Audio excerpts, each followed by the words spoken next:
In a scene in the Walt Disney propaganda film Education for Death, released during the Second World War, the narrator tells us that the then German government used fairy tales to indoctrinate the young into their ideology. A book titled Fairytales of the New Order opens up, and we transition to a wicked witch cackling over a slumbering maiden. The narrator tells us that in the New Order's version of Sleeping Beauty, the Wicked Witch now represents democracy. A brave and powerful knight in shining armor then rides in on his mighty steed and uses a magical sword to ward off the witch, as Richard Wagner's Ride of the Valkyries plays triumphantly.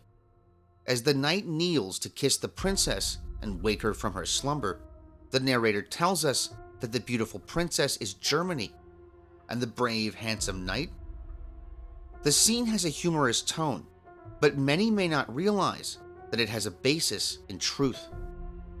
During World War II, under the influence of German propaganda minister Joseph Goebbels, a series of fairy tale films were produced which contained subtle and not so subtle propaganda messaging, reinforcing party ideology. Film adaptations of stories such as Puss in Boots, Sleeping Beauty, Rumpelstiltskin, and Little Red Riding Hood are listed among these shameful relics. Finding these films now, especially in America, can be difficult, but in various articles around the internet, one can find descriptions of notable scenes. The Puss in Boots film supposedly included a scene where a character praised the titular feline by saying, "Hail, he is our savior, we live again," echoing common sentiment at the time about dictator Adolf Hitler. In another film, based on The Wishing Table, The Gold Ass, and The Cudgel in the Sack, one character threatens to get back at an annoying farmer by giving him a yellow stain or yellow patch on his trousers, a disturbingly jovial reference to the practice of forcing Jews to wear a yellow badge. In 1941's The Brave Little Tailor, the title character is able to overcome tremendous odds through sheer force of courage. In the foreword to the film's screenplay, writer-director Hubert Schonger writes, "To the brave belongs the world." Schonger, who would also produce many of these films, would say, "Every fairy tale can be politically oriented without violating the fiction." Other notable names include Alf Zengerling and Fritz Genschow. Genschow, along with co-director Renee Stabrauer, would make 1937's Little Red Riding Hood and the Wolf, adapted from a stage play the directors had done for the Theater am Schiffbauerdam in Berlin in 1931-32. In order to expand the length for the film version, a framing story was created. The framing story would be shot on black and white film, while the central story would be shot in color. Genschow himself would play the role of the hunter, whose style of dress looks disturbingly similar to that of an SS officer. Naturally, as in the original tale, the hunter saves Little Red Riding Hood by cutting her out of the deceitful wolf. In 1939's The Enchanted Princess, based on the story collected by the German writer Ludwig Bechstein, a father says to his son, "But eternal is the love of your people and your race."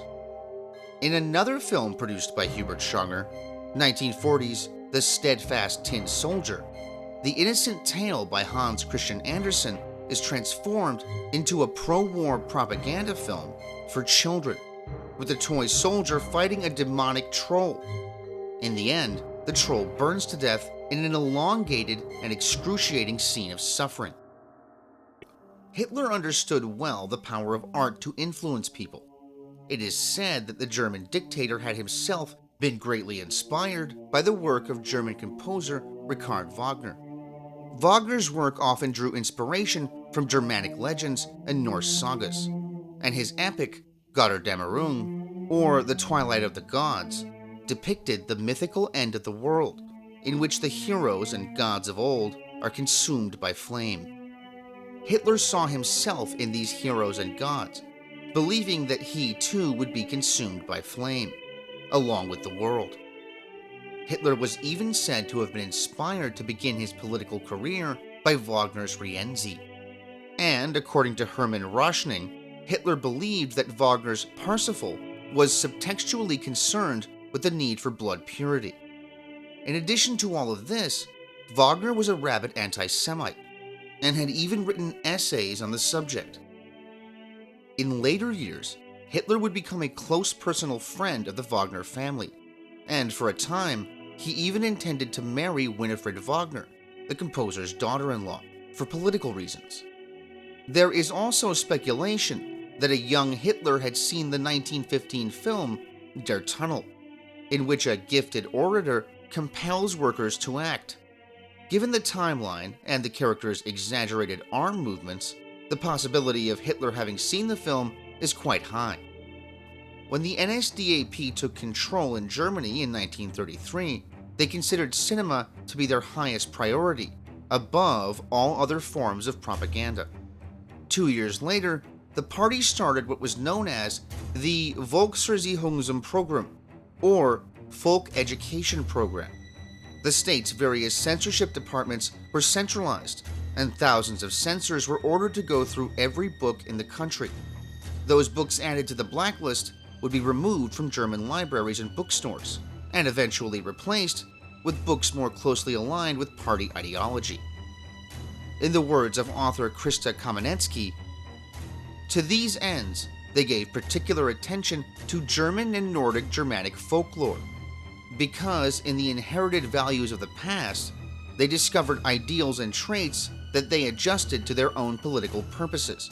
Such remodeled values they hoped to develop into a mythos, appealing to romantic, idealistic, and patriotic sentiments, thus creating the impression that Hitler's folk state was firmly rooted in the traditions of the Nordic Germanic ancestors.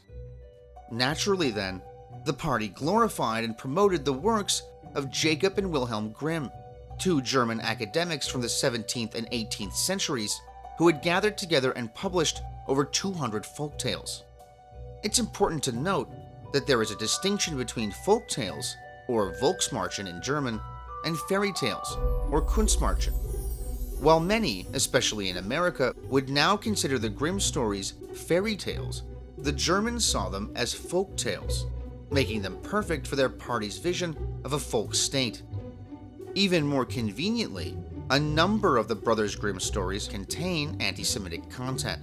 Some notable examples include The Good Bargain, The Jew Among Thorns, The Jew's Stone, and The Girl Who Was Killed by Jews. Even the more famous stories tend to contain at least subtle anti-Semitic themes, such as Hansel and Gretel, which can be read as a story about the canard of blood libel.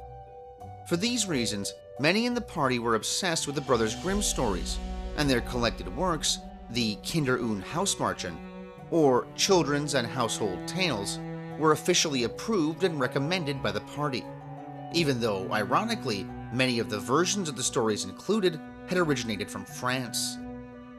In his role as Minister of Propaganda, Goebbels held sway over the entire German film industry and was responsible for approximately 1,200 films.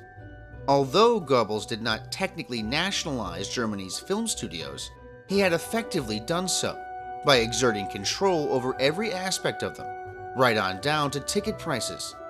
He also required theaters to have mandatory showings of newsreels and documentaries, even when the theme of the accompanying film was not political.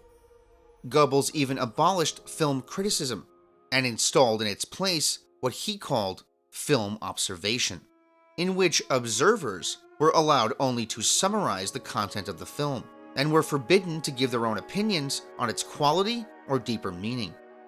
Some films would be overt works of propaganda, like The Eternal Jew, but others were more subtle and served to reinforce the basic assumptions upon which the more overt propaganda was founded, similar to the Telefoni Bianchi, or white telephone films of fascist Italy. Many of the fascist fairy tale films would fall into this category. For instance, the unchallenged goodness and authority of the king is a theme repeated throughout the films, and plot points from the original stories that paint the kings in a less than positive light were often altered, or new characters invented to play the role of antagonist. Of course, fairy tales have a long history of being rewritten to suit the needs of the author, and the French stories in particular, such as those by Charles Perrault, were often rewritten for an aristocratic audience. Some German stories, like Iron Hans, were likely intended to act as instruction for young aristocrats on how to rule. Of course, in the end, the Axis powers lost brutally, and Hitler, defeated and pouting like a child, made his famous Nero decree that all German infrastructure be destroyed before it could be taken by the Allies. This order was not obeyed, and the so-called Führer's body would be burned with petrol by his followers shortly after his death. A pathetic echo of the Götterdämmerung he sought. Some of the propaganda films made during the war would be locked away or even burned during the Allied occupation of Germany. And the brothers Grimm's Kinder- und Hausmärchen was even banned for a short time.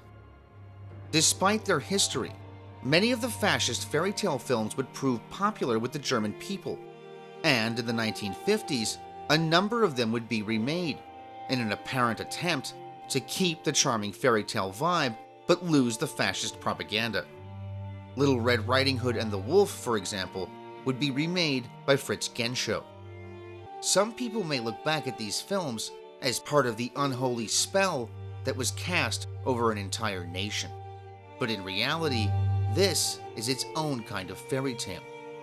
In the words of American author and social critic Eric Hoffer, propaganda does not deceive people. It merely helps them to deceive themselves.